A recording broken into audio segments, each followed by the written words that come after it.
খড়গ্রামে মহিলা জনপ্রতিনিধিদের নিয়ে বিশেষ কর্মশালা। মুর্শিদাবাদ জেলার খড়গ্রাম ব্লক তৃণমূল মহিলা কংগ্রেস কমিটির উদ্যোগে রবিবার খড়গ্রাম রবীন্দ্র ভবনে একটি বিশেষ কর্মশালার আয়োজন করা হয়।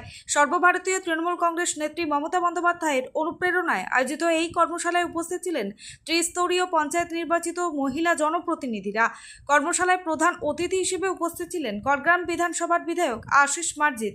এছাড়াও উপস্থিত ছিলেন 2 ব্লক সভাপতি হুমায়ুন কবির ও শাশ্বত মুখার্জি, পঞ্চায়েত সমিতির সভাধিপতি মঞ্জু আক্তারা বিবি, সহ সভাপতি টিঙ্কু মণ্ডল, জঙ্গিপুর জেলা সাংগঠনিক মহিলা সভানেত্রী হালিমা খাতুন, জোসেফ হোসেন সহ একাধিক নেতৃত্ববৃন্দ। কর্মশালায় বক্তারা গ্রামীণ উন্নয়নের মহিলা প্রতিনিধিদের সক্রিয় ভূমিকা ও স্বনির্ভর গোষ্ঠী, নারীর ক্ষমতায়ন এবং সরকারি প্রকল্প বাস্তবায়নের নানা দিক নিয়ে আলোচনা করেন। খড়গ্রাম থেকে রফিকুল ইসলামের রিপোর্ট, চেতনা টিভি। সকল তিস্তর পঞ্চায়েতের মহিলা মেম্বার যারা আছেন তাদেরকে অনেক অনেক ধন্যবাদ জানাই। হয়তো আবহাওয়ার কারণে এবং কিছু পুজো আছে বলে একটু কম হয়েছে, কিন্তু উপস্থিতি ভালো ছিল।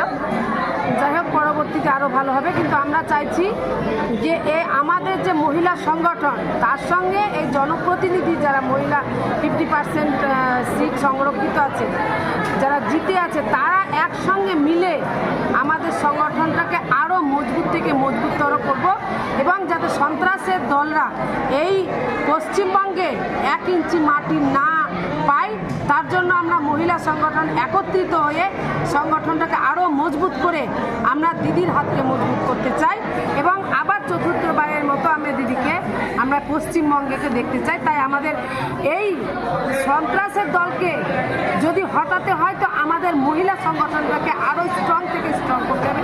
তার জন্য আমরা এই মহিলা মিটিং করেছি। খড়গ্রামের মহিলা জনপ্রতিনিধি ত্রিস্তরীয় পঞ্চায়েতের তাদেরকে নিয়ে একটা সুন্দরভাবে সভা হলো। আমার জেলা নেত্রী হালিমা খাতুন এসেছিলেন এবং বেগম জিতু কর্মকার, মঞ্জু আক্তার বিবি তাদের নেতৃত্বে সুন্দরভাবে সমস্ত প্রধান কর্মাধ্যক্ষ, পঞ্চায়েত সমিতি, গ্রাম পঞ্চায়েতের, জেলা পরিষদ সমস্ত সদস্যদের নিয়ে সুন্দরভাবে একটা আলোচনা হলো। সেই সঙ্গে এসএসজি গ্রুপের মায়েরাও ছিলেন। সবাইকে নিয়ে এলাকার ডেভেলপমেন্ট কীভাবে হচ্ছে বা আগামী দিনে সুন্দরভাবে কীভাবে করা যায়, মানুষের পাশে কীভাবে থাকা যায় এবং দিদির যে বিভিন্ন রকমের জনহিতকর প্রকল্প, ডেভেলপমেন্ট, উন্নয়ন, সেগুলো কীভাবে বাস্তবায়িত করা যায়, মানুষ কীভাবে পায়, মানুষের কীভাবে পৌঁছে দেওয়া যায়, অর্থাৎ মানুষের পরিষেবা কীভাবে বাড়ানো যায়, সেই সব বিষয়ে আলোচনা হলো এবং সবাই সুন্দরভাবে অংশগ্রহণ করলে আলোচনা অত্যন্ত ফলপ্রসূ হয়েছে।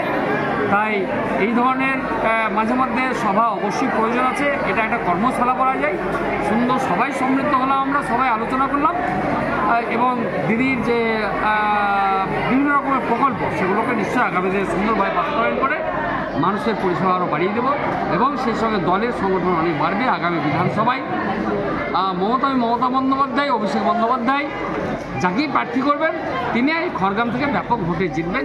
সেই জন্য আর কি সুন্দরভাবে আলোচনা হলো।